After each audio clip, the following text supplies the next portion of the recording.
Fala galera, bem-vindos a mais um episódio do podcast Universo Generalista. Meu nome é Bruno Marcelo Rodrigues. Meu nome é Caio Rux Pirandelli e antes de começar esse episódio, os recadinhos de sempre. Então, está assistindo a gente no YouTube, não deixe de curtir, seguir e ativar o sininho de notificação. Se você está numa plataforma de áudio, como Spotify, também não esquece de seguir a gente por lá para receber notificações de novos episódios. Um agradecimento especial ao nosso parceiro Alan Spirandelli, que é músico profissional, faz edição e tratamento do nosso áudio. Lembrando que a gente também tem um canal de Apoia-se, você pode doar de R$1 a 10, R$15, é livre. E você tem acesso, através desse apoio, você tem acesso ao nosso grupo no Telegram, onde a gente fala sobre os próximos episódios, comenta algumas entrevistas que a gente teve, enfim, tem uma interação mais direta com a gente por lá. Então, se você quer ver esse podcast crescer, também é uma boa forma de ajudar a gente. Outra forma que você pode ajudar a gente também, de uma forma indireta, é através da nossa curadoria de cursos, onde você se inscreve num curso online ou presencial de temáticas científicas com desconto com cupom do nosso podcast, e você ajuda a gente de forma indireta se inscrevendo nesses cursos e explorando mais o conhecimento científico através deles. Agora o Bruno vai passar para vocês o currículo do nosso entrevistado de hoje. Então hoje a gente teve a oportunidade de conversar novamente com o Marco Antônio Corrêa Varela. O Marco ele é licenciado em bacharel em Ciências Biológicas pela Unesp de São José do Rio Preto, possui mestrado e doutorado em Psicologia Experimental pelo Instituto de Psicologia da Universidade de São Paulo. Em 2010, ele realizou o estágio de doutorado sanduíche no NeuroArts Lab do Departamento de Psicologia, Neurociências e Comportamento na McMaster University, Hamilton, no Canadá. Fez pós-doutorado em Genética Comportamental e Psicoetologia no Instituto de Psicologia da Universidade de São Paulo e pós-doutorando em Etologia Cognitiva e Psicologia Evolucionista no Instituto de Psicologia da USP. É professor visitante e pesquisador pós-doutor no Departamento de Psicologia Experimental da USP. Tem experiência em etologia, psicologia experimental e biologia evolutiva, com ênfase em psicologia evolucionista, musicologia evolucionista e estética evolucionista. E nesta segunda entrevista com o Marco, nós exploramos o tema da musicologia evolucionista, que foi tema de sua tese de doutorado e diversos artigos publicados por ele. Então fiquem agora aí com a nossa conversa sobre a relação humana com a música. Bem-vindo, Marco, mais uma vez ao nosso podcast. Obrigado por aceitar nosso convite, bater mais esse papo. É um prazerzão. Mas, cara, vamos começar com a sua trajetória até cair no estudo de musicalidade pelo prisma evolutivo, né? Como é que começou esse processo seu, até o doutorado e depois até a publicação de artigos sobre o tema? É um pouco que eu já explorei naquele nosso vídeo da psicologia evolucionista. Eu sempre fui uma criança muito musical, né? Gostava muito de assoviar. Eu lembro das primeiras lembranças aqui em São Paulo ainda, antes de eu mudar para Jabuticabal. Eu lembrava de eu assoviando com o bem-te-vi, entendeu? Então eu gostava muito da natureza, mas também gostava muito de música. E o que aconteceu foi que um belo dia no colegial, eu assisti um documentário do David Attenborough, The Song of Earth, que ele justamente vai falar da comunicação animal, né? E com enfoque nas canções, né? Nas comunicações mais complexas, mais ricas, mais melódicas, e são justamente aquelas que acontecem na época do acasalamento. Então, para mim, foi tipo, sabe aquele momento assim, nossa, colegial, Marco? Era colegial, isso? Eu tava no terceiro colegial, foi aquele momento assim, tipo, pronto. Porque para eu prestar música, eu tinha que estar estudando música há muito tempo, em conservatório, um negócio bem mais rígido. Não é assim, tipo, vou prestar violoncelo. Tipo, oi? Entendeu? Então, tipo, você entrou na biologia já pensando em música. Exatamente. Daí eu falei, bom, eu vou chegar na música pela biologia, porque baleia, passarinho, né, sapos, né, tipo, tudo aquilo que o Darwin já levantou lá no Descendentes do Homem, né? Então, eu fiz o caminho mais longe. E foi interessante porque se eu tivesse feito música, eu estaria vendo o mundo da música do prisma que a maioria dos músicos vê, entendeu? E raras as pessoas na biologia têm essa inclinação musical e também esse interesse, né? Então, o difícil foi depois, na biologia, eu chegar na música, né, dentro da biologia, porque daí eu tenho que chegar no comportamento animal primeiro, né? E Sim. daí do comportamento animal chegar no comportamento humano, e aí geralmente é difícil porque os departamentos de zoologia geralmente estudam animais mortos, empalhados ou no cloroformes, né? Uhum. Então, e não humanos, né? Então eu tive que vir para a psicologia da USP, onde tem a etologia humana, tem a psicologia evolucionista. Que massa. Mas antes, o que eu fiz? Ao entrar no comportamento humano, no meu bacharelado, eu já entrei na linha da seleção sexual. Né? Lá no bacharelado, eu já entrei na seleção sexual, porque eu sabia que pelo menos essa via eu tinha Aham. de ponte entre a psicologia evolucionista e a evolução da musicalidade. Massa. Então foi assim, daí terminei o doutorado com variação das estratégias sexuais, que a professora Vera não sabe, aqui na psicologia experimental, e daí um belo dia eu tomei coragem, escrevi aquele e-mail, Vera, então, estava pensando no tema do doutorado, né, de justamente ser a evolução da musicalidade humana, né? Olha, não domino muito esse tema, mas agora que eu já te conheço, já sei que você é capaz, é interessado e vai atrás, vamos lá, bora lá. E aí foi uma realização, né? Daí foi 4 anos estudando a musicalidade humana e no meio do caminho eu já incluí dança, incluí as outras artes Uhum. e consegui fazer o doutorado sanduíche lá na McMaster com o professor Steven Brown, né? No NeuroArts Lab. Então também tive toda essa influência dele lá de conectar todas as artes diferentes e a neurociência, as áreas do cérebro. Então foi muito legal. Foi um doutorado assim que eu consegui realizar um objetivo que eu comecei pensando lá, Muito tipo, massa. muitos anos atrás, né? Eu defendi em 2011 e entrei na graduação em 2000, então provavelmente foi em 1999 que eu assisti o documentário do Attenborough. E Da só em hora. 2013, 14 que eu consegui baixar o documentário, estava lá no YouTube em partes. Então eu consegui juntar e hoje eu tenho um documentário que mudou minha vida aí. Que massa. E por curiosidade, Marco, viajando, conhecendo outros lugares, outros pesquisadores dessa linha, tem outros pesquisadores que também estudam música pelo prisma evolutivo e são músicos ou não? É mais raro? Varia aí que tá. É. Tem um pessoal da cognição musical, né? Que a maioria são músicos ou psicólogos. Tem o Uhum. pessoal da antropologia, que são etnógrafos, então vão estudar música em diferentes culturas e tal. Tem o pessoal do desenvolvimento, da psicologia do desenvolvimento, que estuda música, né, Uhum. desde criança e tal. E poucos deles são biólogos, na verdade. Poucos deles são biólogos. Eu lembro que em 2004 eu fui o único biólogo que estava lá no primeiro Encontro Nacional de Cognição e Artes Musicais, lá na UFPR, lá em Curitiba. Massa. E eu percebi que tem bastante gente na biologia que gosta de música, que sabe cantar, sabe Uhum. tocar, se interessa, mas não sabe que existe essa área da musicologia evolucionista. Que o Sim. próprio Steven Brown foi um dos editores do livro da Evolutionary Musicology, lá de 2000. Massa. Então Legal, foi isso Marco. que eu entrei em contato com ele justamente porque ele escreveu esse livro da musicologia evolucionista. Legal. Massa. Acho que poderia começar, Marco, definindo música e musicalidade. Isso é uma coisa muito importante, Uhum. porque quando a gente pensa em evolução da música, geralmente a gente está falando o que aconteceu na história, especialmente na história ocidental, desde os cantos gregorianos, né, até para cá, entendeu? E faz sentido. Quem estuda a evolução da música é historiador, é musicólogo, entende? Uhum.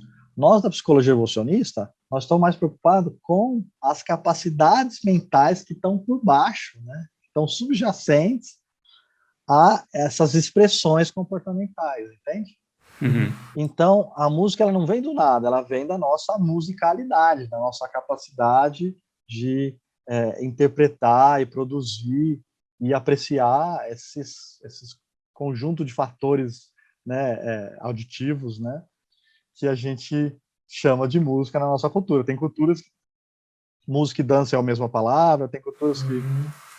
música e rito é uma coisa ainda maior, quer dizer, como cada cultura vai ver a música também é um outro ponto que são os antropólogos que vão estudar, entende?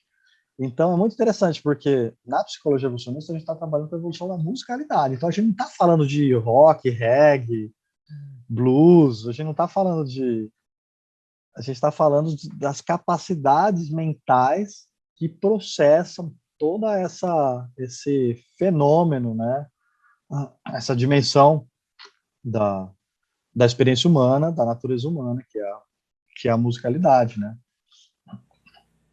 Legal. Então, por exemplo, se você vai falar uma poesia, vai declamar uma poesia, você não vai falar como se estivesse contando carneirinhos para dormir, entendeu?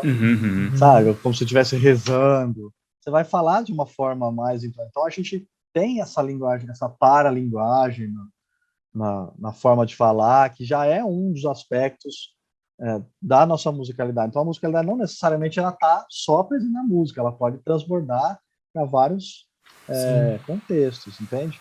E não necessariamente a gente precisa ter uma área do cérebro monolítica que vai processar só a música e nada mais, entende? Não é isso. São um monte de capacidades que envolvem emoções, que envolvem memórias, que envolvem percepções, que envolvem produção, né, criatividade, raciocínio, né?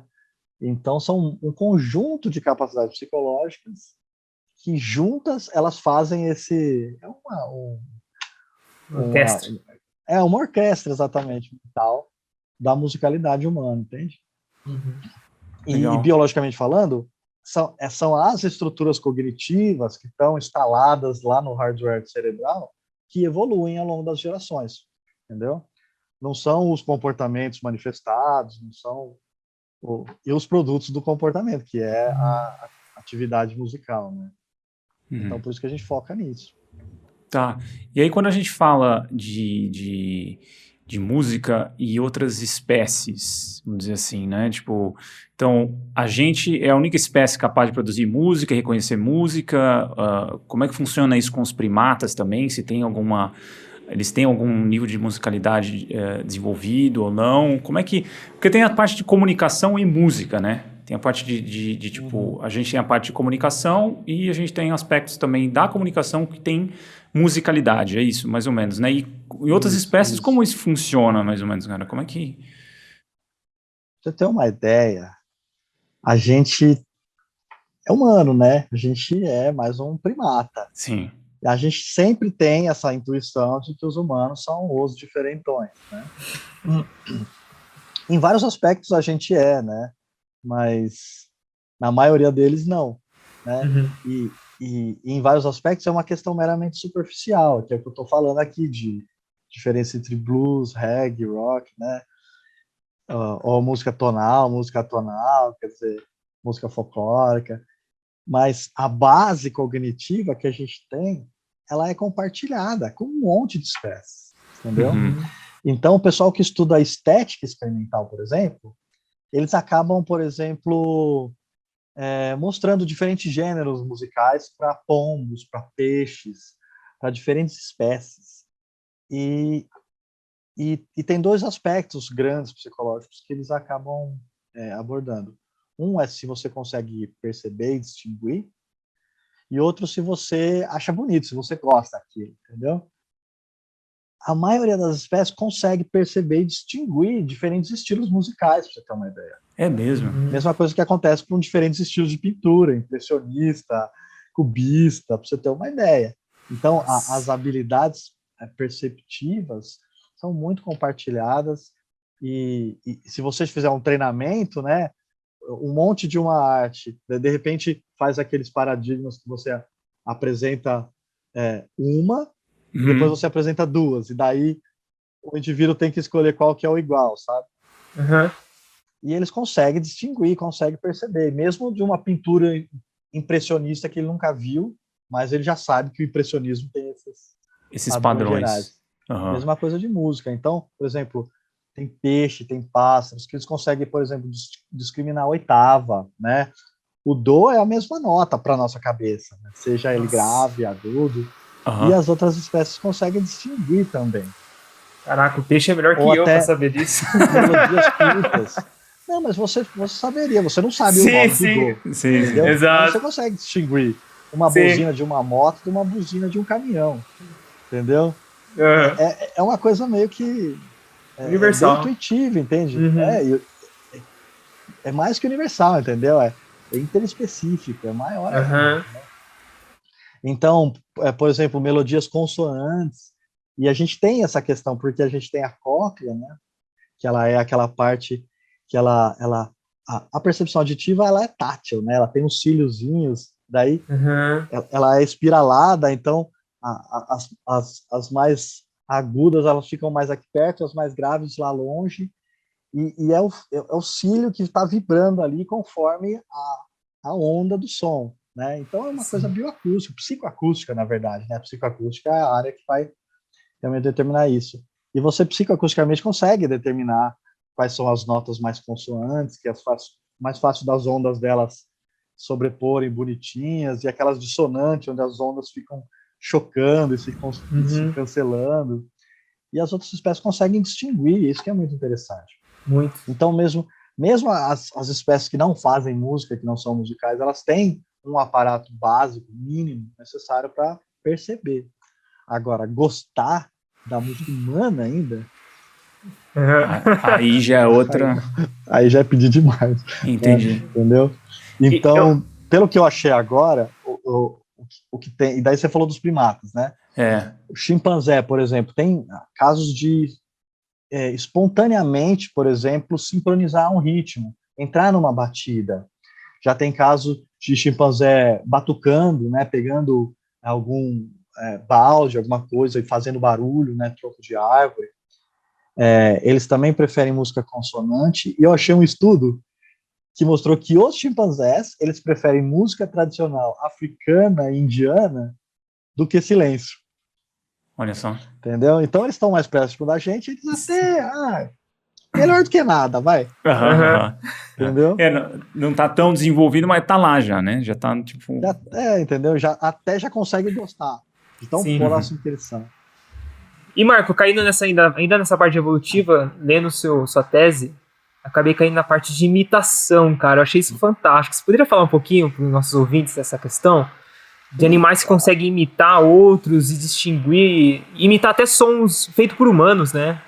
Exatamente, quer dizer, uma coisa muito legal para se identificar uma adaptação é uma convergência adaptativa, né? É o formato do ictiosauro, formato do golfinho, formato do tubarão, são grupos, né? Um é um réptil, um é um Uhum, mamífero, outro é o peixe, mas por causa da resistência hidrodinâmica, eles têm o formato de peixe, né? uhum, Então, quando a gente vê que tem grupos diferentes de animais que têm a capacidade de aprendizagem vocal. Se você pegar uma vaca, ela vai mugir. Ela vai mugir de formas diferentes dependendo do estado emocional dela, quer dizer, não é sempre o mesmo mugir. uhum. Mas tem espécies que vão muito além, que eles conseguem produzir sons vocais muito elaborados e aprender com os com específicos, né? Períodos sensíveis. Então, tem, por exemplo, família inteira de pássaros, né? Uma família mimide, que é justamente que consegue imitar, né?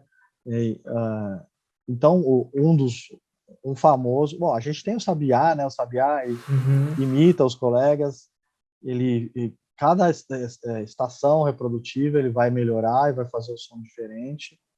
Tem um sabiá que eu gostava lá no estacionamento da psicologia, bons tempos pré-pandemia, que no meio do canto dele ele imitava o alarme de carro. Ele fazia aquele. Verdade? Ele tá cantando lá, Nossa. depois ele faz um. Sabe? Assim, aquele de ligar o alarme. É uma baita estratégia adaptativa, né, Marco? Pensando em seleção natural, né? Você conseguir ter esse leque de sons, né?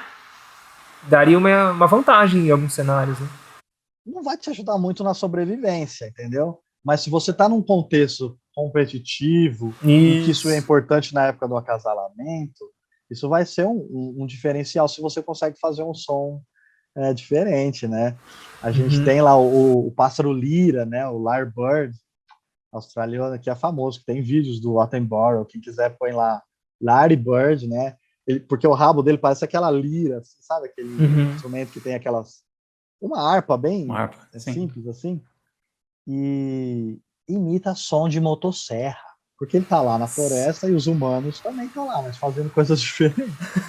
Imita som de ambulância, de alarme de carro, de motosserra, sabe? A gente conhece muito os papagaios, né? São outra família, né? Os psitacídeos, outra família também que tem a capacidade de imitação vocal. Então, assovia o hino do Corinthians, né? Coisa assim. Consegue até imitar a fala humana. Então, quer ver? O psicólogo, o antropólogo evolucionista, né? O Fitch, ele reuniu aqui, ó, as famílias de aves. Tem os pássaros canoros, e daí uma família diferente, que é a dos beija-flores, que eles também têm a capacidade de imitar e aprender novos sons, e tem a família dos papagaios, araras, quer dizer, são 3 famílias distantes dentro das aves. Nos mamíferos, tem a gente, e aí tem baleias e golfinhos, né?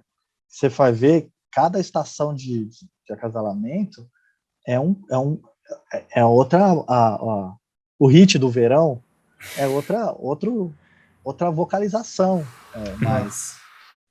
mais feita e tal.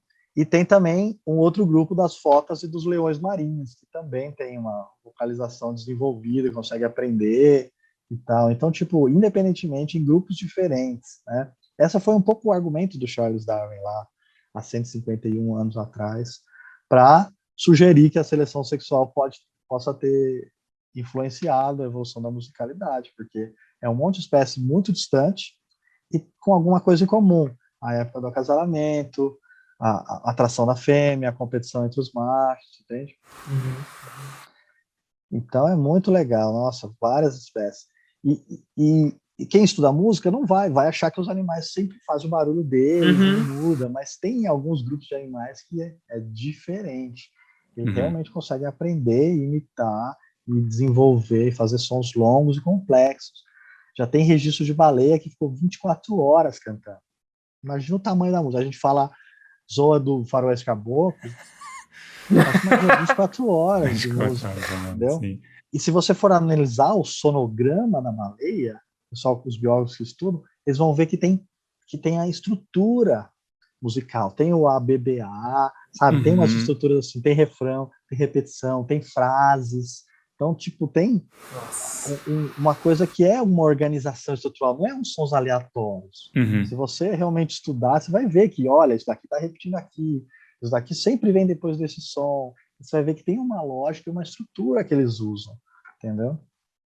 E tem uma diferenciação, Marco, na parte de comunicação, porque a gente ouve como música, vamos dizer assim, né? Quando a gente ouve, a gente classifica como música, por exemplo, baleias ou pássaros, mas pode ser visto só como comunicação também, né? Assim, pode ser uma via única de comunicação deles, ou tem algum outro aspecto de comunicação e isso... Não, exatamente. Entra em outro... Ou a gente que separa, né? Não, que nem a gente. A gente tem a fala e a música, né? Entendeu? E a gente também tem sons típicos da espécie. Então, o som do chorar, o gritar, o esbravejar, sabe? O gargalhar, né? Hoje saiu um estudo lá que a gente consegue, só ouvindo uma risada, a gente consegue saber se é uma risada positiva ou se é uma risada tirando sarro de alguém, mais maligna, assim, sabe? E se você for olhar na literatura da comunicação animal, você vai ver que tem 2 grandes tipos de sons. Tem os calls, que são os chamados, que eles são mais simples, eles são mais estáveis ao longo da vida do indivíduo, né? E tem os songs, né? Então tem os calls e os songs. E as songs são as canções. Entendi. Então são mais longas, são mais complexas, que envolvem mais aprendizado e que mudam ao longo do tempo, né? Então tem as tradições culturais, né? Então olha isso. Os outros animais têm senso estético, têm capacidade musical, né? Tem uma certa musicalidade específica da espécie, né? E é capaz de produzir tradições, vai mudando, né? Então eles criam um ambiente cultural onde eles estão expondo uns aos outros há diferentes versões daquele hit do momento, e aquilo vai evoluindo. Então tem evolução cultural em outras espécies, Uhum. entende? Muito legal. Sensacional. Muito legal. Bom saber. E Marco, caindo mais para agora a questão humana, como que é esse lance da universalidade? A música realmente é uma universalidade humana? Como que é essa observação em outras culturas? Se diferencia muito? Se existe um certo padrão de surgimento de música nas culturas? É uma universalidade humana, sim, e já em 91, lá, aquele antropólogo Brown, ele, no livro lá dele dos universais humanos, ele já vai falar que a música está presente em todas as sociedades estudadas, né? E mais recentemente, colegas que estavam junto lá comigo no laboratório do professor Steven Brown, que é um outro Brown, né? Eles estão também mostrando, pegando, porque o legal é isso, na etnomusicologia tem vários bancos de dados, de gravações, de canções típicas de várias culturas, de várias épocas, de vários, entendeu? Então, eles conseguiram fazer um jeito computacional, informatizado, para analisar as estruturas segundo vários critérios, e eles conseguem mostrar o que é mais universal e o que é menos universal dentro da musicalidade. Então, quer ver? Eu vou ver se eu acho aqui. Eu tenho o slide da tabela deles, e a gente sempre acha, por exemplo, que a pentatônica, né, a escala de 5 notas, né, ela é universal e tal, mas eles mostraram que ela é bem menos universal do que outras coisas, né? Quer ver? Deixa eu achar aqui.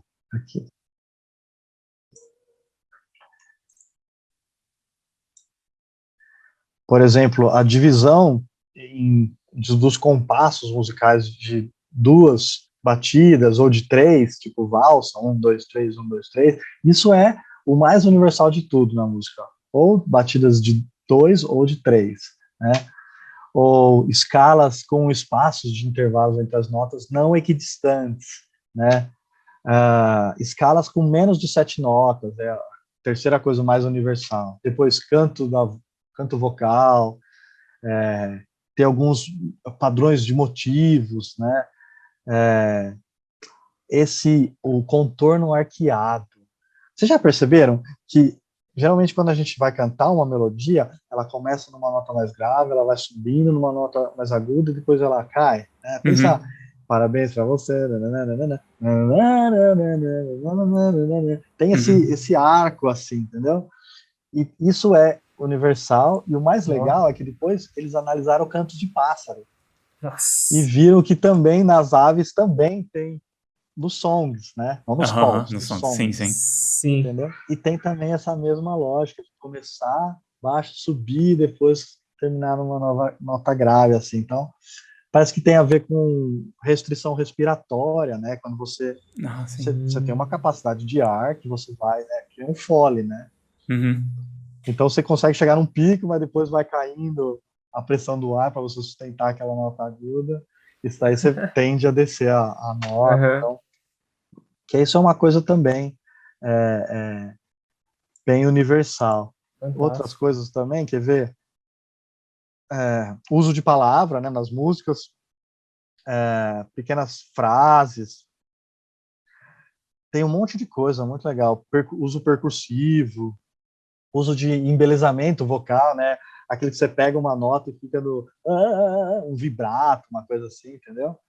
E a pentatônica está lá no número 32, quer dizer, é um dos menos universais de todos, para você ter uma ideia.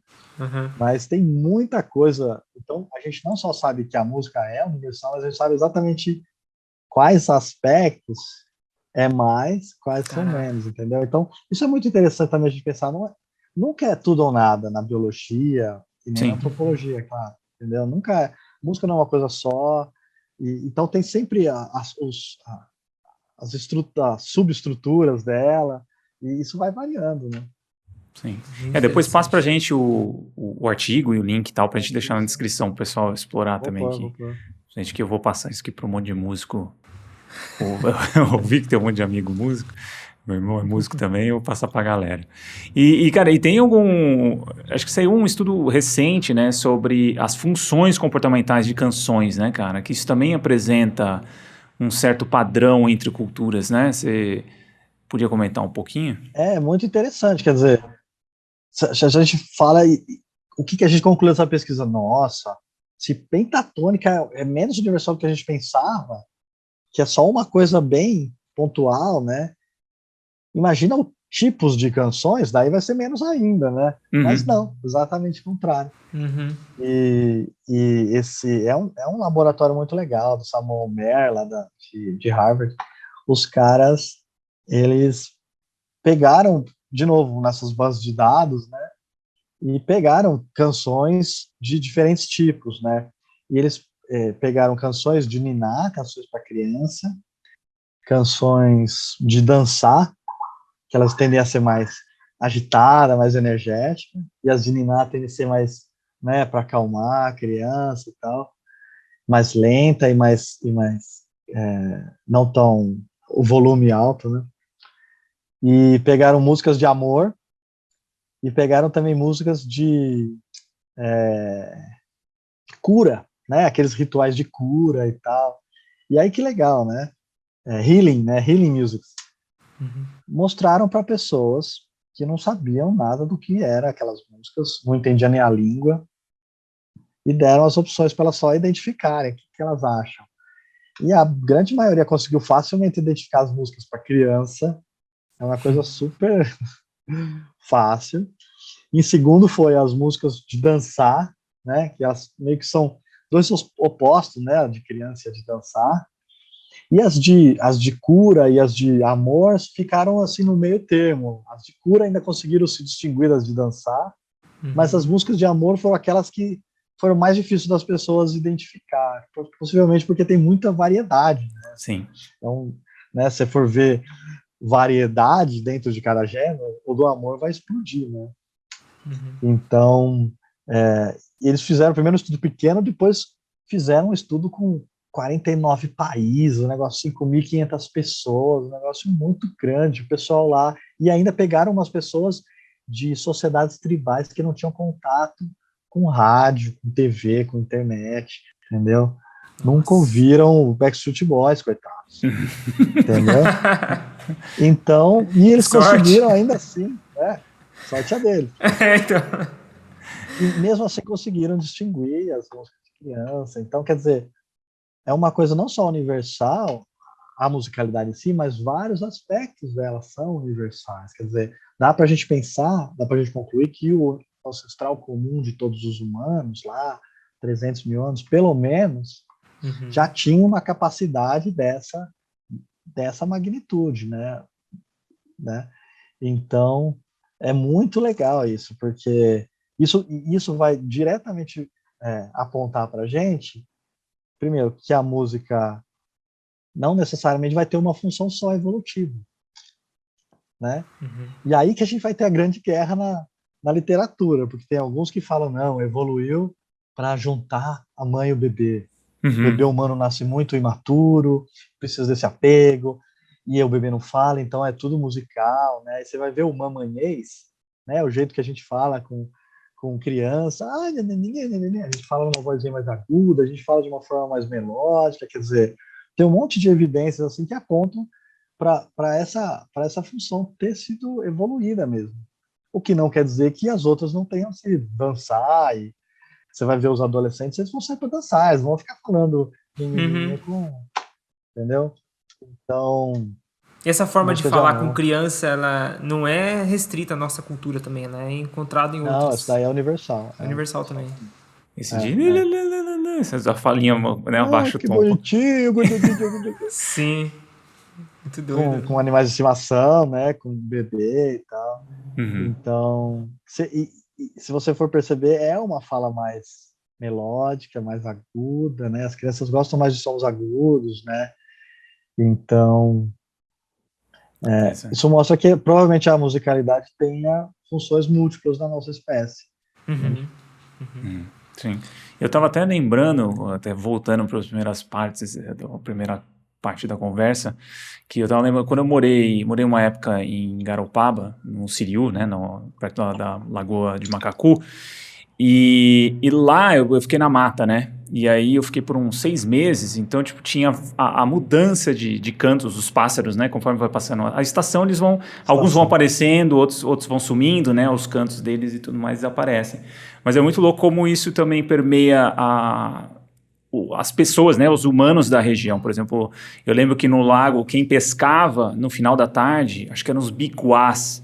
Os biquás, eles têm um canto que é meio tipo que nem porco, assim, mas eles vão em grupo, então fica... Mas na lagoa, aquilo lá, cara, começa a te dar um negócio que você fala assim, cara, deixa eu ir embora que alguma coisa vai acontecer. Então os pescadores, todo mundo, mesmo eu quando eu tava lá assim, eu falo assim, a tarde já chegando, é um som que eu falo, cara, deixa eu ir embora que tá um negócio esquisito aqui, né? E eu lembro também, quando chegava o inverno, tinha o urutau. O urutau também ele tem um canto bem... E é triste, cara, que você tá... E aí você tá sozinho na mata, cara, aquele umidade, cara, você tá meio, tipo, já tá esfriando.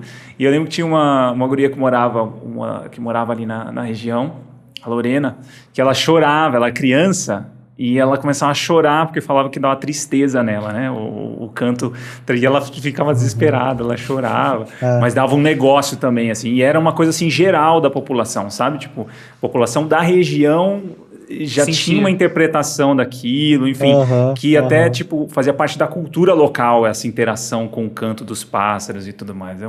Era muito louco. Muito louco. Muito legal. E vários aspectos da linguagem é compartilhado com a musicalidade, né? Então, quando a gente está triste, a gente não vai falar rápido, a gente não vai falar alto, vai falar assim, né? Então tem essa tendência de ir caindo a nota e tal, quer dizer, a gente acaba inferindo tristeza, mas vai ver o pássaro tá lá, marcando o território dele, Isso. atraindo as fêmeas, fazendo o normal da espécie dele, mas pra gente é um negócio, nossa. Muito doido. E Marcos, vai lá, fala, Bruno. acho que agora a gente poderia cair, já que a gente falou bastante de interpretar a música por esse prisma evolutivo, olhando para o nosso passado evolutivo, acho que olhar para as crianças também pode trazer muitas respostas, né? Principalmente em relação a essa questão da musicofilia, né? Essa atração nossa por música. Como que é esse processo até para estudar nas crianças, né? E até no desenvolvimento, no próprio desenvolvimento infantil, e até como um relato aí da gente, como eu como pai, já o Caio como futuro pai, e você aí como pai de 2 crianças, como que é esse lance da música com as crianças, cara? É uma coisa muito legal, nossa. Tem estudo que faz isso com as gestantes. Então, apresenta músicas, tem lá o CD da gestante, entendeu? E no último trimestre, a criança já ouve, entendeu? Antes de nascer, já está ouvindo a voz da mãe, já está ouvindo... Claro, tem todo um barulho do corpo humano, né? O coração, né? O intestino, tá tudo ali trabalhando, a respiração. O ruído branco, né, que eles falam depois para colocar para O bebê ruído dormir, branco, né? exatamente, que tranquiliza as crianças, que vai ver a artéria, todos aqueles... Sim. Agora, quando a criança nasce depois, e daí os pesquisadores fazem aquele mesmo paradigma que a gente faz com as outras espécies. Apresenta um, e depois apresenta dois, ou então apresenta em 2 alto-falantes diferentes. E aí a criança vira para aquele que ela reconhece.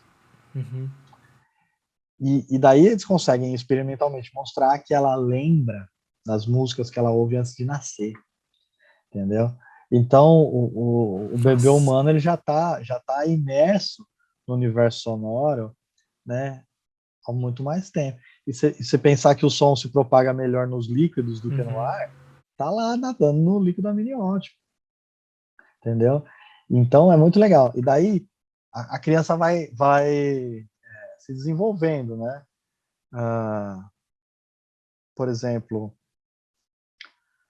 já com menos de 1 ano,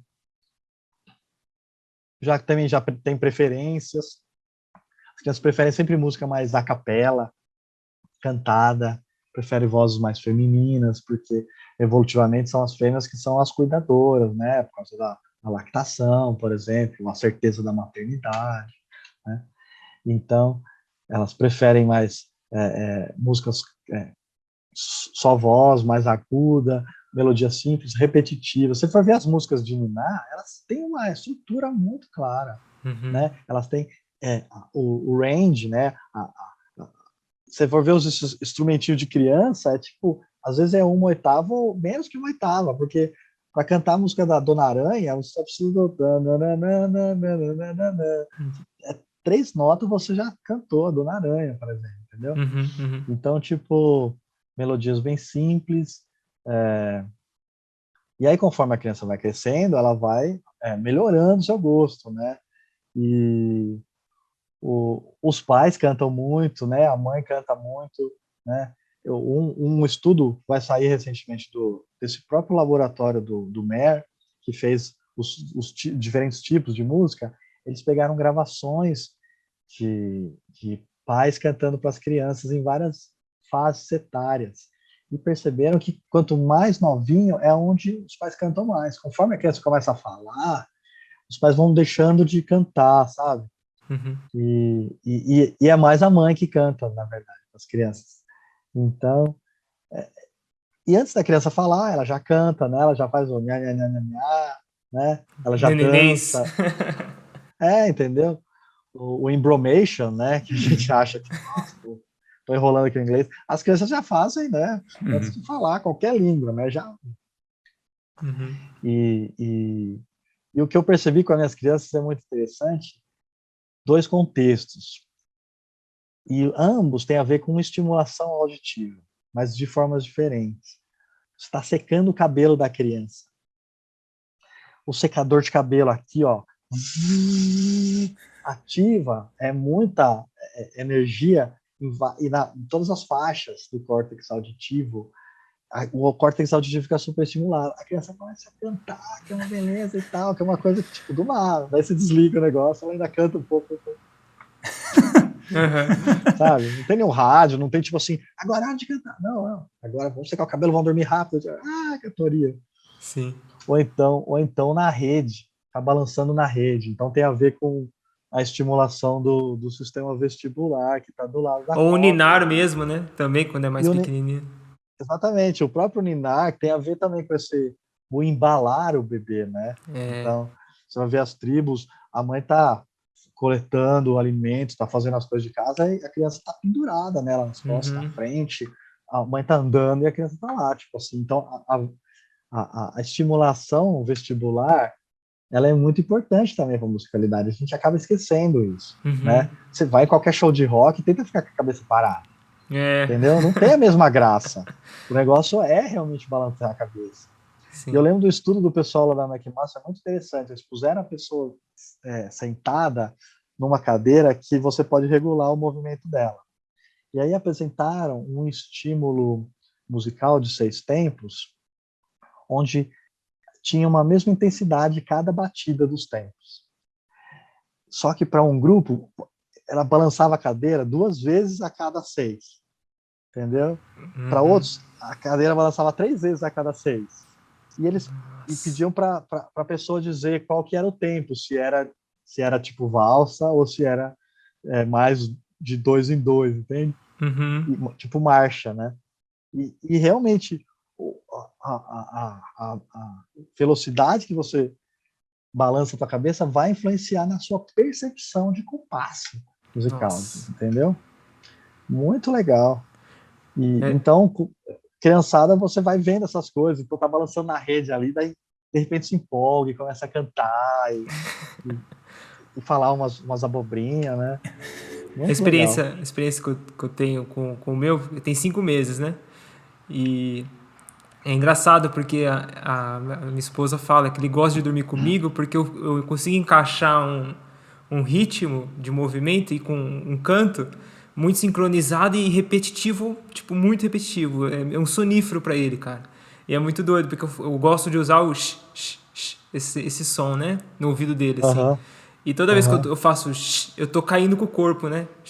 Então, tipo, indo pra frente, pra trás, Sincroniza, né? sincronizo com essa queda, assim, sabe? Nossa, meu, é um sonífero pra ele. Então, às vezes quando ele não tá conseguindo dormir, a minha esposa dá ele pra mim, assim. Daí a gente faz, eu consigo ficar bastante tempo com ele no braço, assim. A minha esposa já cansa bastante. Eu fico, e daí ele vai fechando o olhinho e vai entrando no soninho dele. Muito massa. A Alice, quando era pequenininha, ela gostava do Fear of the Dark, versão do Rock in Rio 92, no Rio de Janeiro, sabe? Tipo assim, que é uma música longa, 7 minutos, rápida, né? Tchá, tchá, tchá, tchá, tchá, tchá, tchá, e Fear of the Dark, tchá, tchá, tchá, tchá, tchá, então tem umas mudanças também de dinâmica, de compasso. Então, tipo, nossa, a gente não punha aquele som alto, né? Mas era batata, ela Que da ouvia hora. e, tipo, até o eu já tava. E não é à toa, né, que o carro é universal para as crianças dormirem também, né? Então aquele Exatamente. e o próprio a E vibração, o né? balanço junto. E o balanço. Parece que até desenvolveram um bercinho de criança que tem o som do carro e tem a dinâmica de você virar a esquina e passar na lombada. Gênio. Muito legal. E Marco, tem Agora com a uma gasolina questão. cara, né? Agora tem que adaptar, né? Tem que adaptar. E Marco, uma das coisas que a gente até pensou para essa conversa, uma coisa que eu pensei foi a questão de datação do desenvolvimento da música na nossa espécie, né? Como a gente não tem os nossos, vamos dizer assim, as outras... A gente tem chimpanzés, bonobos como primos próximos, mas a gente tem todo um buraco ali, né, no processo evolutivo. E como a gente liga muito a música a instrumentos, né? Mas assim, a música não é dependente de instrumentos, e às vezes instrumentos vão e voltam em culturas, né?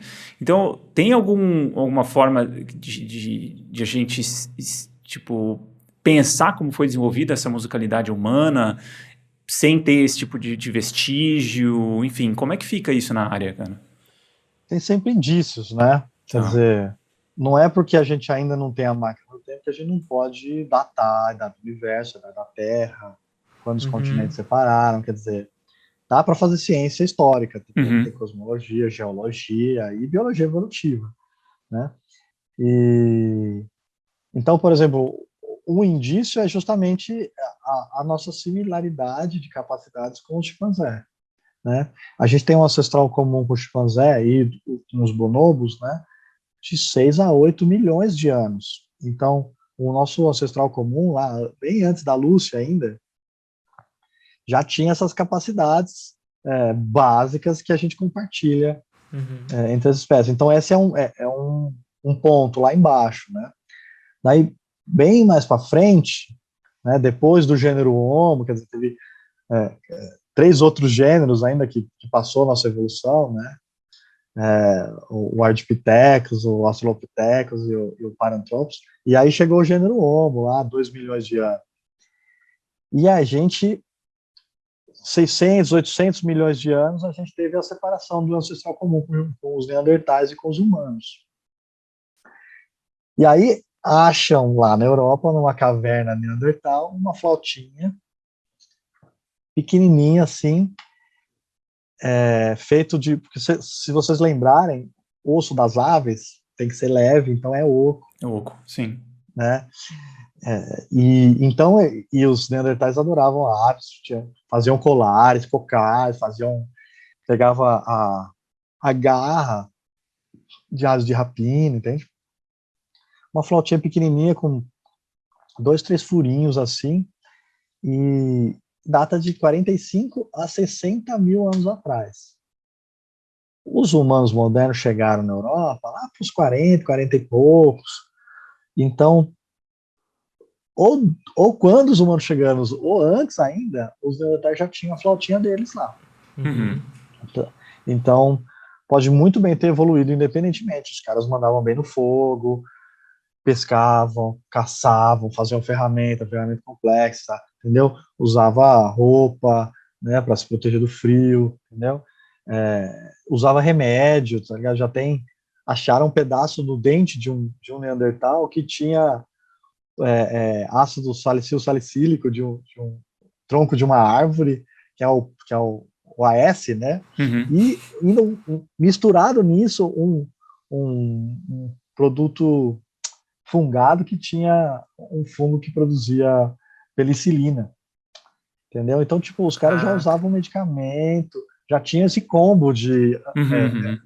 Conhecimento, né? anti-inflamatório e antibiótico, sabe, cara? Então, já nos humanos, a flauta mais antiga, datada, é de 39 a 43 mil anos atrás. Então, também é dessa data. Claro que ainda tem muita coisa para se escavar aí, Uhum. né? E a gente sabe que o primeiro instrumento foi a voz e o corpo, né? Entendeu? Exato. Uhum. Então, tipo, então a gente sabe que. E aí, se você pensar, a agricultura tem 10 mil anos, o cachorro tem lá os seus 15, 17, 19 mil anos.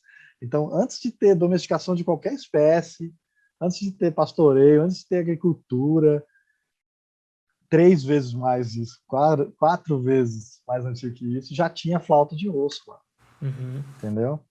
Então, um dos argumentos do Steven Pinker é justamente, a música é muito recente e não tem como ser uma adaptação biológica. Mano, Aham. é, é 4 vezes mais antigo que a agricultura, Uhum. no mínimo, né? No Porque mínimo, já tô tinha falando. instrumento Isso, que dá instrumento para já é que um dá para tirar uma desenvolvimento, pentatônica ali. já é um desenvolvimento cultural mais avançado, ou de mais acúmulo, né, cultural sobre isso, mas não quer Exatamente. dizer que surgiu ali, né?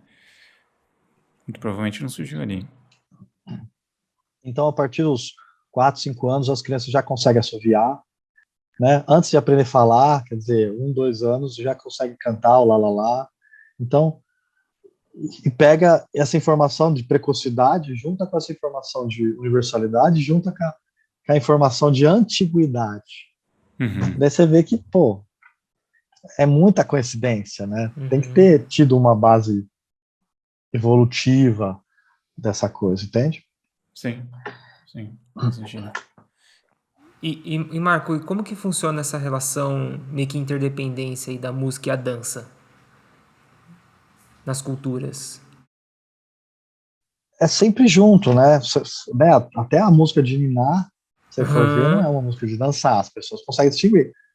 Mas ainda assim tem, quer dizer, o corpo tá ali, muito difícil, né? E é estranho a gente ter chegado nesse ponto de assistir música de concerto, aquelas músicas do Sentado. Mozart, que foi feita pra galera dançar lá em pares e tal, todo mundo sentado, sem tossir, né?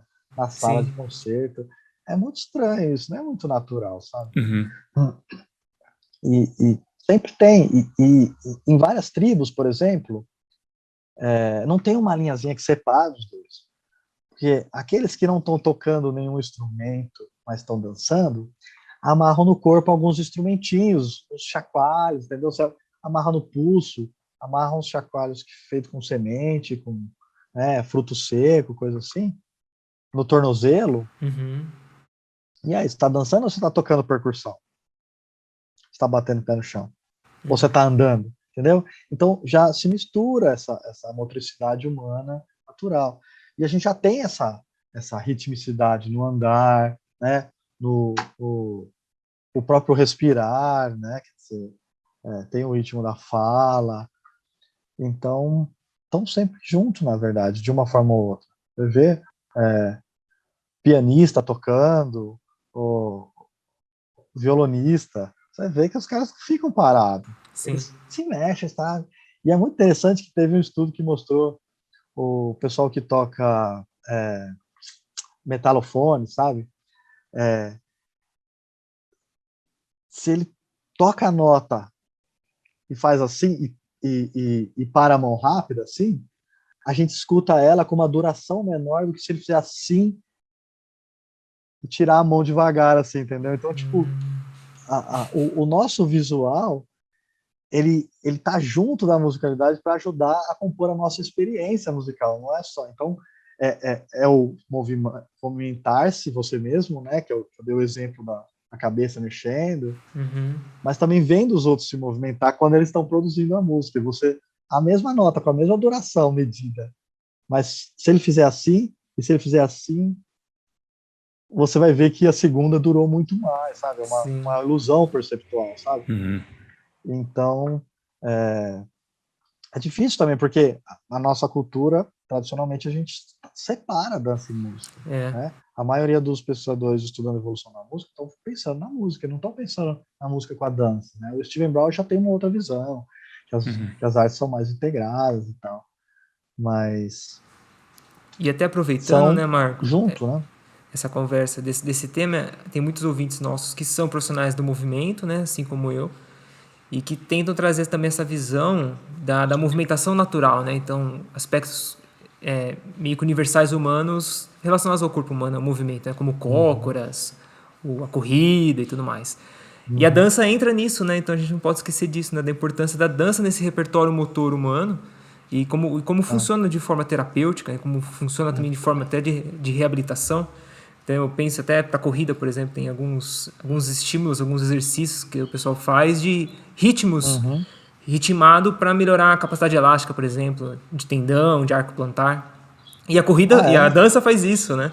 Então aquele ritmo, né? O próprio os educativos de corrida, aquele skipping que é rapidinho, curtinho no lugar. Então Uhum. tem muitos estímulos de dança que faz esses estímulos pro tendão, né? De contrair rápido e voltar, né? Então esses estímulos de deslocamentos e tudo mais, então são são variáveis aí dentro desse repertório de movimentação natural que entra naturalmente e dá essa saúde corporal pros sapiens, né? Já que é nesse É. ambiente, nesse momento aí de lazer dele, né? Não, e uma coisa muito legal que você falou é que a música, ela é terapêutica, ela acalma, ela Uhum. deixa a gente mais tranquilos, ela aumenta a imunidade, por exemplo, tá ligado? Eu cheguei a revisar num outro texto que eu tenho aqui, deixa eu ver se eu acho. Eu cheguei a revisar os vários estudos mostrando, sabe? Tipo assim, diminui o pós-operatório, Ó, sabe? A gente usa menos painkiller, né? Usa menos analgésico, sim. entendeu? Então você vai fazer uma operação, você leva lá a sua lista das músicas preferidas. Você ouve as músicas preferidas no pós-operatório para você ver. Você Uhum. sai mais rápido do hospital, usa menos analgésico e tudo, entende? O exemplo da corrida também, Marco, tem a questão dos Maasai, né? Que eles têm Uhum, aquele ritual dos saltos, né? Então aquela dança uhum, saltitante, né? Então o uhum. quanto que é importante até na capacidade elástica do indivíduo, né? De melhorar essa capacidade elástica. E hoje sabe-se que corrida tem tudo a ver com essa capacidade elástica bem estruturada, né? Então, mais uma vez aí, Sim, dessa sim. relação, né? Que não desfaz dessa movimentação com dança, cultura. Aqui eu achei, ó. Revisões de uso da música em contexto de saúde. Uhum. Diminui pressão sanguínea, diminui estresse, ansiedade, hostilidade, perturbação de humor, depressão, aumenta a saúde geral, imunidade, equilíbrio, né? O bem-estar, a autoestima, a autoconfiança e sentimentos de relaxamento. Olha Uhum. isso. E aí, quando os estudos especificamente da música mesmo, chega até a reduzir o açúcar no sangue, entendeu? Uhum. Diminui o estresse, a ansiedade, aumenta a imunidade, né? E o parto. Isso é uma coisa que você vê pouco na literatura, né? O parto e a saúde do recém-nascido. Se você pensar, o parto humano é muito problemático. A gente tem cabeça grande, muito grande, né? O bebê nasce já prematuro. Muitas crianças e mães ainda morrem no parto, apesar da cesárea, né? Então, é, é, a música ajudar nesse processo é um valor de sobrevivência direto. Uhum. Não é um negócio assim, fez música, Não é o melhorou a coordenação bem-estar, né? motora, e melhorando a coordenação motora, conseguiu atirar uma pedra e caçar mais, e daí passou menos fome. Não, é um negócio assim, mano, tocou a música ali, na hora do parto, parto melhor, criança melhor, entendeu? Aumenta a sobrevida do recém-nascido. Uhum. Então, Entendi. tem vários poderes, assim, de saúde, né? Claro que tem um monte de coisa que vira modismo, né? Aquele efeito Mozart, né? Você põe música do Mozart para o seu bebê ficar inteligente. Não é isso. A galera que ouviu Mozart antes da prova de matemática ficou mais tranquila, ficou Uhum. mais autoconfiante. A prova de matemática é desafiadora, Uhum. Se você ficar mais autoconfiante, qualquer coisa que te deixasse mais autoconfiante ali, já ia aumentar sua nota na prova de matemática. Não é que você ficou inteligente porque você ouviu a música do Mozart, entendeu? Uhum. Mas se você praticar a música, se você fizer música, se você fizer musicalização, se você fizer aulas de música, isso sim vai ter um monte de benefícios psicológicos depois, entende? Fora todos esses benefícios de saúde de você estar engajado em música, entendeu? Então, por exemplo, a habilidade do funcionamento cognitivo,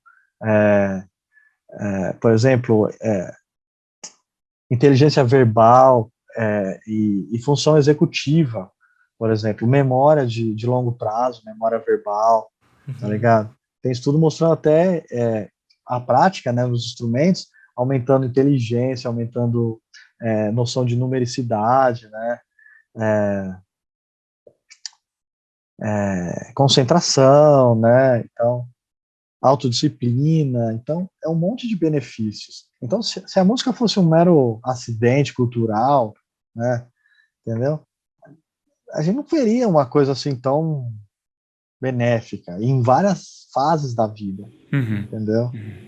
Inclusive, entrando nesse ponto, Marco, tem esse debate, né, de que se música ela foi uma adaptação ou ela é um subproduto de outras adaptações, né, que ela simplesmente acontece porque a gente tem essa capacidade e ela, enfim, é como se fosse escrita, vamos dizer assim, né, tipo, escrita é isso, a gente, né, ela é possível, porém ela, enfim, ela usa de outras adaptações para acontecer.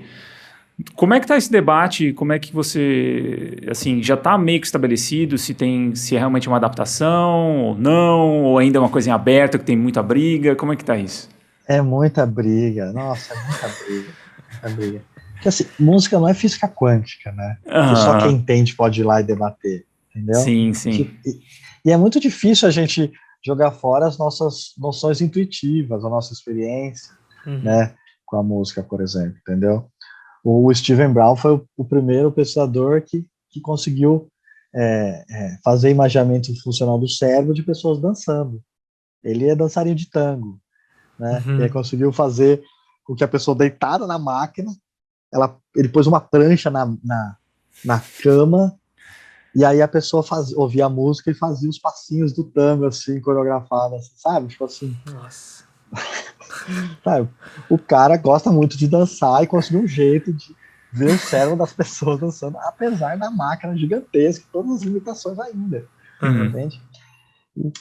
E o que acontece é que, é o que eu falei, se você é um antropólogo, você tem muito mais experiência com diferentes tribos e muito menos experiência com outras espécies. Então você vai tender mais ver, nossa, olha que diversidade. Música não foi feita para uma coisa só, olha que diversidade. Sim, sim, né? sim. Sabe? E agora, se você é um biólogo, você fala, nossa, olha que semelhança, diferentes espécies diferentes estão todas cantando na época do acasalamento. O Pinker é um linguista. Então, se você gosta mais de linguagem, menos de música, você vai falar, não, linguagem é uma adaptação, claro. Mas música não. Música só reutiliza outras adaptações. Todas as adaptações vieram de adaptações anteriores. Né? Os ossículos do nosso ouvido vieram de ossos do arco aórtico aqui entendeu? Dos peixes, entende? Então, falar que existem precursores para uma adaptação não resolve o assunto. Sim, sim. Para a pessoa mostrar que não é uma adaptação, ela vai ter que mostrar que ela não é antiga, que ela não é precoce, que ela não é benéfica para a saúde, que ela não é, entendeu? E se você for ver, elencar essas fontes de evidência que juntas apontam para a gente concluir ou não se é uma adaptação mental, né? Porque uma coisa é falar que uma predisposição era evoluída, outra coisa é falar que evoluiu para isso, percebeu? Sim. Porque geralmente as características evoluídas têm padrões, têm características similares, elas tendem a ser mais universais, tendem a ser mais antigas, mais precoces, entendeu? Então, eu cheguei a levantar 11 diferentes, 12 diferentes fontes de evidências que apontam isso. Tem estudos de gênios mostrando a herdabilidade, né, mostrando que os gêmeos idênticos são muito mais semelhantes na habilidade musical do que os gêmeos dizigóticos, por exemplo, sabe? Então, quando você faz esse levantamento, você percebe que ela tem todas as características de uma capacidade evoluída. Uhum. Né? Agora, para que ela serve, para que ela serviu no ambiente ancestral, não necessariamente é porque ela serve agora, né? Uhum. Aí já é outra pergunta, mas um pouco a gente já consegue ver, né? A questão das músicas das crianças, do melhorar o parto, né? Isso já está dando uma indicação aí que ela pode ter sido um facilitador desse apego entre mãe e bebê. A sobrevivência do bebê depende como é que fala? Do entrosamento com a mãe, por conta que é só no leite, por 6 meses, basicamente. Entendeu? Uhum. Então, é um negócio muito delicado. E a música, a mãe cantando, falando, aquela voz, né, no mamanhês, né, ajuda muito, entende? Então, aí já tem uma confluência de evidências apontando para essa possível função evoluída. A gente tem também a hipótese do Darwin, né, da seleção sexual, que tem estudos também mostrando que pessoas mais musicais têm mais parceiros sexuais, a criatividade é uma característica escolhida na busca por parceiros amorosos, entende? Então você vê os músicos famosos, tem um monte de grupos, tem um monte de fãs, né? Pode ser homem famoso, pode ser mulher, músico famoso, sempre vai ter aqueles fãs que fazem tudo pela pessoa, né? E a gente também tem a outra hipótese, que é da coesão de grupo, que a música ela ajuda a enturmar a tribo inteira. Então, você vê nos formatura, casamento, sabe? Esses rituais de passagem, rito de passagem, né? A guerra também, Marcos? Você acha que a guerra também... Guerras e Na, confrontos, né, que usam instrumentos também ajudam, sim, você acha? sim, porque uma parte que a gente sempre esquece da guerra, ela é psicológica, entendeu? A competição, se você pensar na competição macho-macho nos animais, a competição não necessariamente é só macho-macho, né? A intrasexual, ela, na maioria das vezes, ela é ritualizada, entendeu? Você não vai ver, tipo, aqueles alços, aqueles galhados, assim, enfiando a galhada no coração do outro na primeira e pronto, tipo, matando um por um, assim, como se estivesse no filme do Kill Bill, sabe? Não, é um negócio que tem regras, é um negócio de ação, ritualização, entendeu? E você vê a dança lá dos Maori, de guerra deles, né, aquele haka que eles batem, assim, quer dizer, é rítmico, é canto, é expressivo, né? Então, sim, os conflitos tribais envolvem também essa questão da música. E uma coisa interessante, que o próprio o Hagen vai falar num dos artigos dele, imagina a noite, imagina você já está numa tensão com uma tribo vizinha, né? Imagina que você consegue fazer mais tambores, entendeu? Mais gente cantando.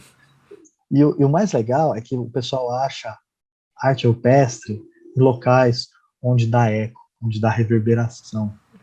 Olha que interessante isso. A paleoacústica, os caras estão estudando a acústica dos ambientes de caverna. Entendeu? Imagina você tá lá na beca da caverna, ou na frente daquele cliff, né, aquele paredão. Então você canta ali, dá aquele eco, aquela reverberação, todo mundo cantando à noite. Aquilo amplificado, né, especialmente as ondas graves, que são aquelas que vão viajar mais longe, aquilo podia intimidar uma tribo vizinha para não ser atacado, para não, entendeu? Entende? Então, tipo, a área precisa realmente largar essa noção de a minha teoria da evolução da música vai ser provada como correta e todos eles, logicamente, estão errados. Não, dá para ter vários fatores seletivos, pressões seletivas, atuando concomitantemente na mesma característica, em fase diferente da vida, né? Então, um atuando mais na primeira infância, outro atuando lá na adolescência, na hora de você ter os pôster do Backstreet Boys, né? Entendeu? Os amores, os primeiros amores, né, da adolescência, aqueles amores platônicos, são essas pessoas, né, os cantores, cantoras, quer dizer, entendeu? Então tem essa questão também da tribo, do adolescente e tal. Eu sou do pessoal do hip hop, eu sou do pagode, do rock. Então tem essa questão também de você se encontrar dentro de uma tribo, então tem o mesmo código de conduta, de vestimentas, né? Entendeu? E mais para frente tem a questão da coesão do grupo, né? Da tribo inteira, da vizinhança, entendeu? Então, tipo, então a gente vê, tem festa junina, por exemplo, né? Aquelas danças de quadrilha, quer dizer, dança todo mundo junto, sempre tem a fogueira, sempre tem esses elementos, comida, sempre tá junto, né? A maioria das vezes é à noite, né? Então, tem evidência para tudo isso. O que não pode é o que vinha vindo sendo na literatura, que é assim, tipo, já que eu sei que a minha teoria é certa, todas estão erradas e pronto. Daí o outro vem, não, já que eu sei que a minha é certa, todas estão erradas e pronto.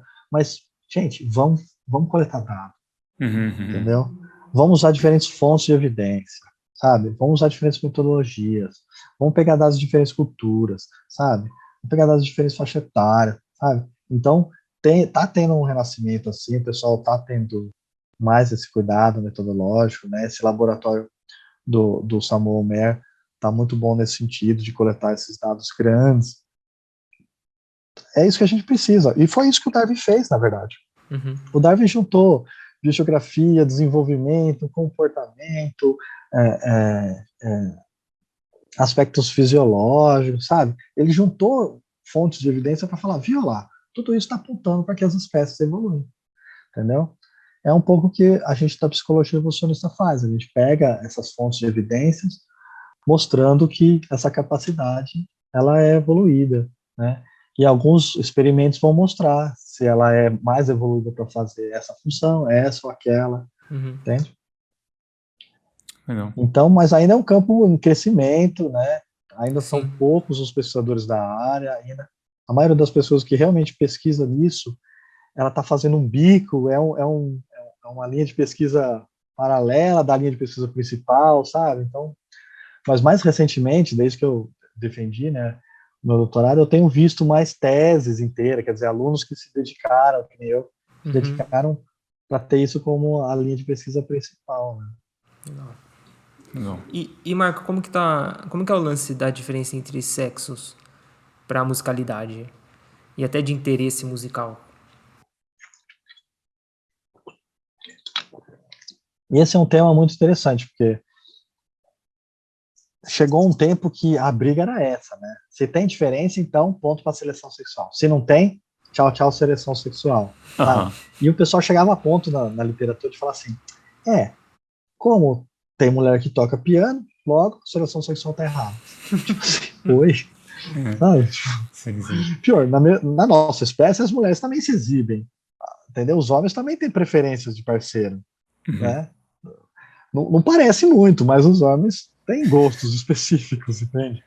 Então, nem sempre a diferença entre homens e mulheres não é a única evidência que aponta para a seleção sexual. E na nossa espécie, como a gente tem escolha mútua de parceiro, a gente vai tender a ter menos diferença. A gente tem um padrão um pouco mais monogâmico do que, por exemplo, chimpanzé. Entende? Mas, se você for olhar nos dados, e o que eu peguei no meu doutorado foi, primeiro eu passei questionário no Brasil e no Canadá, e peguei ainda uma amostra na Europa. As mulheres relatam que a música é mais importante para a vida delas. Elas relatam que elas apreciam mais música do que os homens. Elas relatam que elas cantam mais do que os homens. E que elas dançam mais do que os homens. E se você apresentar uma música desconhecida numa sala, foi o que eu fiz nos meus estudos de doutorado, e pedir para eles avaliarem, quanto vários aspectos, as mulheres realmente gostam mais da música do que os homens. entendeu? E apresentei músicas diferentes, com diferentes valências, diferentes estilos, todas conhecidas, entende? E aí, o que eu fiz? Eu fui atrás dos dados do vestibular, da FUVEST, da VUNESP, da Convest, porque tem lá quantas pessoas se inscreveram para fazer curso de música, desde a década de 80. E tem lá o sexo das pessoas, no questionário sociodemográfico. Então, o que eu descobri? Que para todas as modalidades de música, a gente tem mais homens, exceto canto. É justamente aquilo que eu achei com o questionário, que elas gostam mais de cantar, entendeu? E aí, quando você vai lá no curso de dança, é muito mais mulher. Exatamente o que eu encontrei também no questionário, entende? Tipo, desde a década de 80, sabe? Tipo, 3 décadas, sabe? Então os homens Então, têm maior isso tendência para instrumentação, é isso? para instrumento, para regência, para composição e até para licenciatura, até para ser professor de música, na verdade. Né? Então, o filme lá da escola de rock, por exemplo, é um homem com professor, sabe? Entendeu? Então, tem umas diferenças que são muito interessantes. Não quer dizer que só as mulheres cantam, tem muito homem que canta, obviamente, entendeu? Sim. Não quer dizer que as mulheres não sabem tocar instrumento, elas tocam, mas você vai ver que na maioria das bandas, ou elas estão cantando, ou elas estão dançando. Né? É raro você ter uma banda que é só mulheres tocando, inclusive bateria, entendeu? Mas tem também, quer dizer, tem sempre variabilidade individual. Sim. E uma coisa que pode significar para a gente que tenha tido uma coevolução entre os papéis de homens e mulheres no contexto musical, né? Você pensar no ambiente ancestral, para você fazer um instrumento, é um trampo, você tem que ficar lá um tempão, você tem que furar os ossos das coisas, tem que ir lá ficar mexendo no osso, você tem que ou então fazer aqueles é que nem um xilofone, mas na verdade é de pedra. É um negócio super pesado, assim, um negócio que você tem que ir quebrando a pedra para ter diferentes notas. É um negócio assim que você tem que gostar mais de coisas do que de pessoas. E as mulheres, no geral, gostam mais de pessoas do que de coisas. Os homens gostam mais de coisa. Fica lá meia hora mexendo numa pedra, sem problema, 2, 3 horas. Né? Entendeu? Então, faz um pouco de sentido você ter os homens mais ali focados no instrumento e não cantando, basicamente. Mas sempre tem uma variação individual. Você vai ter homens ótimos bailarinos, dançarinos, né? Você vai ter mulheres ótimas percussionistas, bateristas. Sempre tem a variação, mas na média geral, na tendência geral, parece que teve uma certa especialização, assim, de mulheres mais cantando e mais dançando, e homens mais tocando instrumento. Então você pensa num ambiente em volta da fogueira, à noite, cada um assumindo aquelas funções. E aí também não é só música, é música junto com teatro, né? É música com uma dramatização, contar uma história tribal, uma história folclórica. Então entra também narrativa, entra a interpretação, entra um monte de coisa, quer dizer, provavelmente as outras artes elas estão juntas, né? E se você for ver o padrão no vestibular, das outras artes elas mostram tudo mais para as mulheres. Tá. Isso é uma visuais, constante. artes plásticas, teatro. E outras culturas também, isso, se a gente pega uma variação cultural ampla, isso é uma constante também, essa especialização, ela se mantém também. Recentemente um estudo da década de 70, que a antropóloga ela foi lá naqueles bancos de dados padronizados, antropológicos, e foi atrás de ornamentação corporal. E viu que tem diferenças entre homens e mulheres de ornamentação corporal também. E então, claro, mas ainda precisa de muito estudo. Esse estudo que eu te falei, que a pentatônica era uma das últimas em termos de universalidade, enquanto ritmo de marcha e ritmo de valsa eram o primeiro, lá no meio tem lá mais homens como os performers. E os próprios autores, eles são contra a hipótese da seleção sexual. Então foi muito legal ver como no artigo eles fizeram um malabarismo, jogaram lá pro Supplementary para tentar explicar isso, depois acabaram chamando o patriarcado para tentar explicar isso daí, e tipo, ficou por isso mesmo, sabe? Mas já tá lá, mais homens como os performers públicos, assim, entendeu? Tá. Então, que é um dos aspectos da seleção sexual, é isso, de você... Porque os homens ganham mais com múltiplos parceiros, né? Se o homem transar com 100 mulheres durante um ano, ele pode ter 100 filhos. Mas se a mulher transar com 100 homens durante o mesmo ano, ela vai ter no máximo um filho, ou dois, três, se tiver gêmeos. Que é muito mais raro, entende? Então, compensa mais para os homens se exibirem em público, assim, justamente para ter esse maior retorno em termos reprodutivos imediato, entende? Entendi. Então, eles acharam exatamente isso, mas como eles são contra essa hipótese, eles tentaram explicar de outro jeito, assim, mas Entendi. tá lá, é universal. Tá. E Marco, até eu queria fazer essa pergunta dessa dificuldade de, recentemente na psicologia, não recentemente, né? Mais de uma década já, o pessoal tem falado das amostras, né? Da questão de amostras weird, né? Que é amostras de países desenvolvidos, industrializados, enfim, que não é representativo da psicologia humana, é mais uma representatividade de uma cultura, né? No seu trabalho, assim, de testar hipóteses adaptativas, né?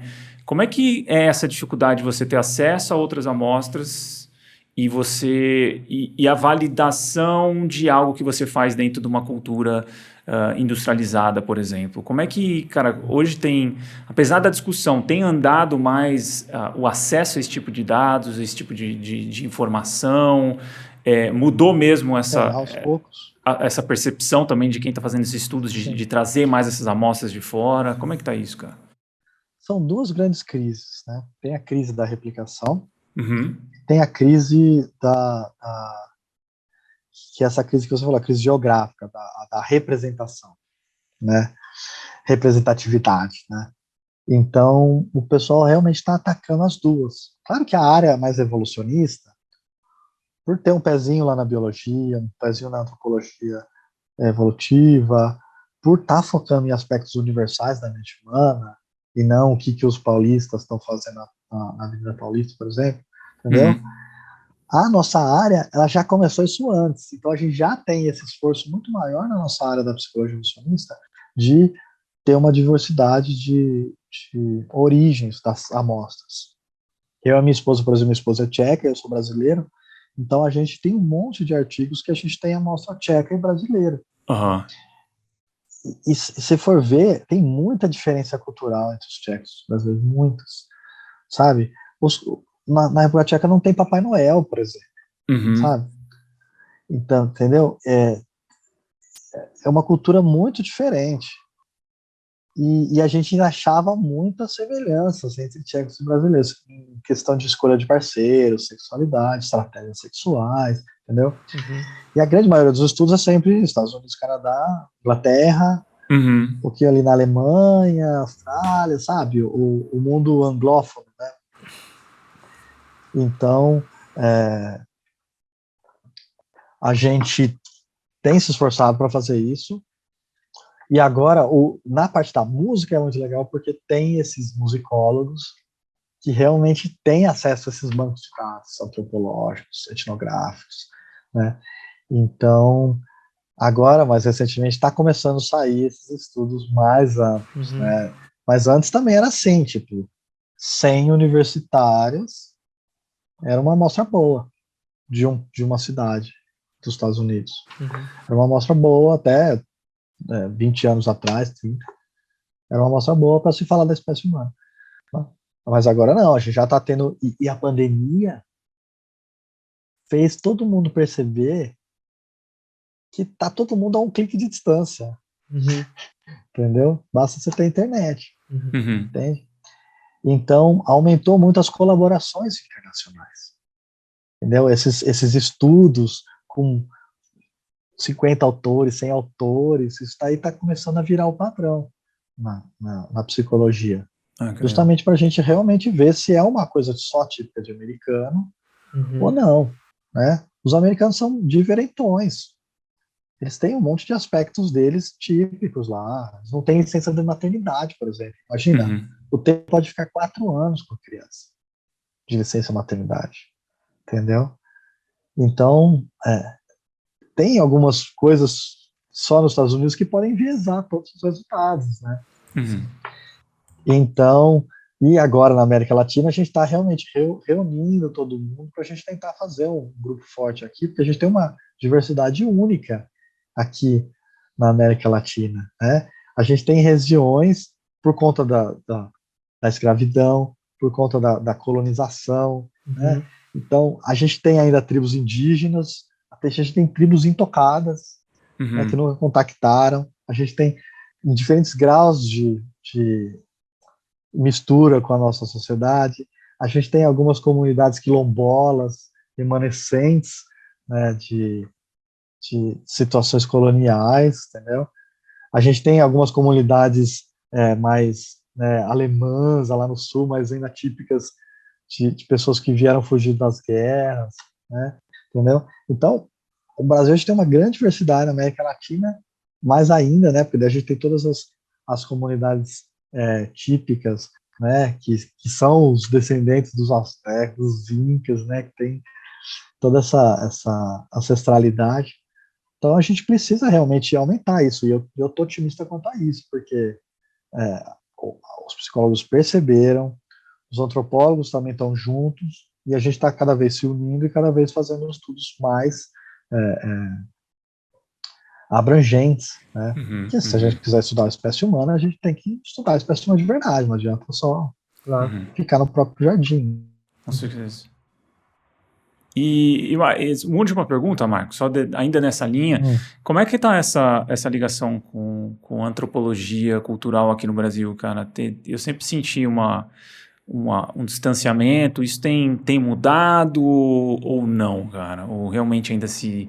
Eu fiz 2 anos lá na USP de Ciências Sociais, né, mas pensando mais na antropologia, e falar de psicologia humana ou de perspectiva evolutiva sempre foi um tabu. Isso tem feito alguma ponte com antropologia cultural ou ainda nem tanto? Infelizmente não. É mais fácil a gente fazer ponte com o pessoal da musicologia, da cognição musical, sabe? Infelizmente mesmo, sabe? Ter departamentos inteiros de antropologia que acham que os humanos não são primatas, sabe? É complicado. Tem o exemplo do pesquisador americano, no final da graduação, veio para o Brasil fazer aquele trabalho de monografia numa tribo indígena, adorou o Brasil, se formou, doutorou, né? E veio morar no Brasil. E foi professor de antropologia lá no Sul, o Dennis Werner.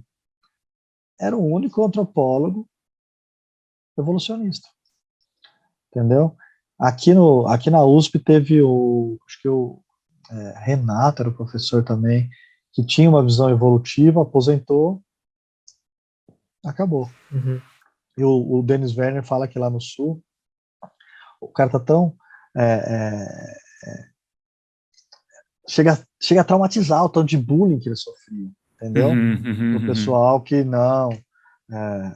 relativismo cultural, os humanos não tem mais nada de biológico nos humanos, né? A gente já se libertou das amarras biológicas, sabe? Tipo assim. E se você for ver, a gente tem um pouco dos dois lados, entende? Sim. Dá muito pra gente interagir, integrar, sabe? Agora tem a sociedade nova de evolução cultural, sabe? Fazendo a ponte. Exatamente. Entendeu? Em vários países tem departamentos de antropologia biológica forte, né? Em novembro desse ano vai ter a Sociedade Latino-Americana de Antropologia Biológica vai fazer o congresso na USP, entendeu? Então a gente vai lá para ver quem do Brasil vai aparecer lá na antropologia biológica, entendeu? Vai ser só o pessoal da primatologia e da arqueologia, sabe? Sim. Mas que estuda comportamento realmente humano no aspecto evolutivo, mais perto da gente, da etologia, da psicologia evolucionista, não vai ter. Infelizmente, é uma pena. Mas não é só aqui no Brasil, não. Em vários países é assim, infelizmente. Né? E tem razões históricas para isso. Sim, né? sim. A evolução foi muito mal usada para justificar abusos, eugenia, darwinismo social. Tem razão histórica para isso. Mas hoje em dia a gente já teve vários avanços conceituais, né, na teoria em si, e a gente aprendeu muito mais a separar o que é ciência do que é viés político, entende? E abuso social, né? Entendeu? Sim. É uma Esse pena, né? lance Porque a gente perde comunicação. e a parte de amostras mesmo, né? Da gente começar, né? Pô, tem tanta coisa interessante aqui no Exatamente. Brasil e na América Latina como um todo, em termos de estudar mais a fundo, né? Essas outras culturas e até tradições delas e trazer isso para o mundo ver também, né? Através de bancos de dados e tudo mais, enfim. Eu acho que atrapalha até a ciência, né? do país, né?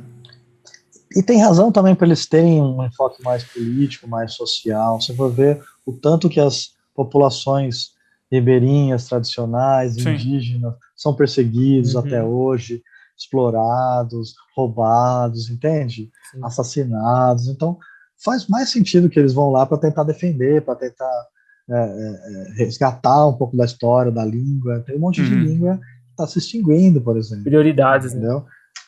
Prioridade é tipo manter o pessoal vivo, não é ir lá ver se eles gostam de sons consoantes ou não, sabe?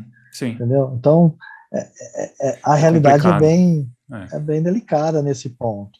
Eles têm razão, claro, tem razão. Mas não precisa, tipo, fechar as portas, entendeu? A gente podia estar num trânsito de ideias muito mais legais. Sem dúvida. Muito mais. Sem dúvida. Beleza, Bom, é Marco. isso. Muito bom, Marco. Isso. Obrigado aí por aceitar nosso convite, para ter esse papo com a gente. Foi muito bom essa conversa. Eu que agradeço. Pô, é sempre uma honra estar aqui conversando com vocês. Estou sempre à disposição aí. Vou mandar para vocês o link dos artigos que eu mencionei. Manga, a gente coloca tudo na descrição para o pessoal explorar aí. Beleza. Valeu mesmo. Valeu, galera. A gente fica por aqui. Até a próxima. Valeu. Obrigado por ouvir esse episódio até o final. Se você gosta do nosso trabalho, não deixe de contribuir financeiramente com ele através do nosso Apoia-se. Você encontra o link na descrição do episódio. Tornando-se apoiador, você saberá de antemão quem são os nossos próximos entrevistados e poderá enviar suas perguntas, além de poder sugerir temas e pessoas para entrevistarmos.